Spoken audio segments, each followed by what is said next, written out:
What's been your impression of this Houston team?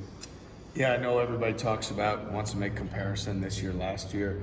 I'll just say that, obviously they've got a lot of experienced guys that have grown old in their program.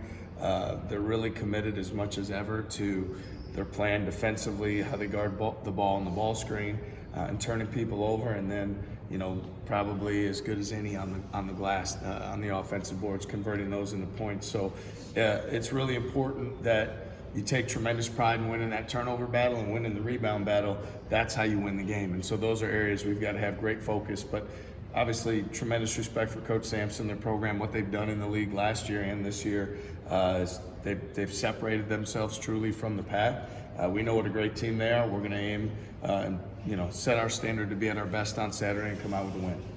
How impressive is it to you that they've been able to come in from the American and, like you said, separate themselves from the pack in the first 2 years in the league? Well, yeah, they've had great continuity on their team, right? So when they came in, they had a lot of guys that were with them already that grew old in their program, experienced veteran guys who have continued to get better in their program. And so that put them in a great spot. And then they've been really intentional about the transfers they've taken, whether it's a guy like LJ Cryer, who's an elite scorer, shooter, or Milos Uzan, who to come in and man the point guard duties. They've found the right guys that have fit into their culture to come in as well. So they've done as good a job as any of identifying the guys that can play for them and be successful.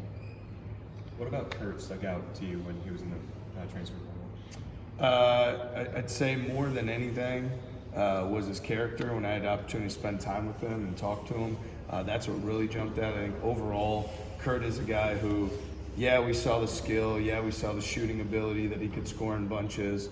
Felt like his game had a lot of layers and he could continue to take steps from a development standpoint. But I feel like to really understand his journey, where he was at, what he was willing to do, and how he would work, it has to point much more back to his character and work ethic of what he wanted to do and how he wanted to move forward in his career. And that's something that meant a lot to me. I believe the things that he said, and he's done the work that he said he would do prior to coming. You guys gotten any clarity on his eligibility for next year? Have not got any definitive answer. I think at this point we're proceeding like there won't be another year. Kurt has had 4 years of playing in Division I. I know some of the guys with the JUCO rule have not. Certainly we would love to have him for another year if that were a possibility. But we have nothing definitive, and at this point we're moving forward like that won't be an option. Do you coach guys on how to communicate defensively with some bass in their voice? We try to. I think we put a lot of emphasis in, punch in the air with your words, with your voice.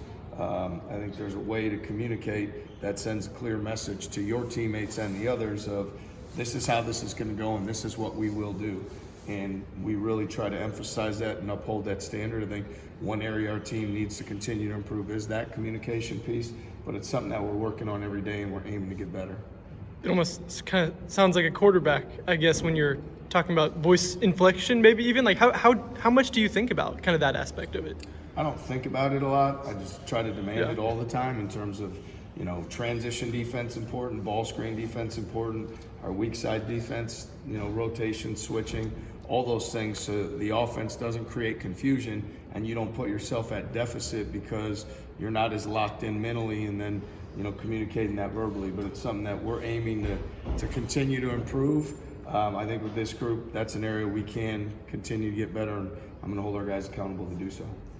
Obviously, the years I've seen what you've seen from me on last year, starting all last year, averaging double-digit points, being on the Big 12 all-freshman team. What kind of progress, I know because he had a hand injury this year and we fully evaluated him, but what kind of jump have you seen him make from year one to year two? Yeah, he's moving a lot better. I'd say he's done a great job with his plyos and what he's done in the weight room, flexibility, mobility. He's a lot better mover, first and foremost. I'd say number two, his confidence to continue hunting shots, I think is elevated. We'd like to continue to have him do that, whether it's attack the closeout and rip it and drive it, hunt the three. We want him to be highly aggressive. We've seen some progress there, certainly. And then defensively and on the glass, he's got a lot greater sense of pride in getting a stop, finishing a play on the glass, or blocking out.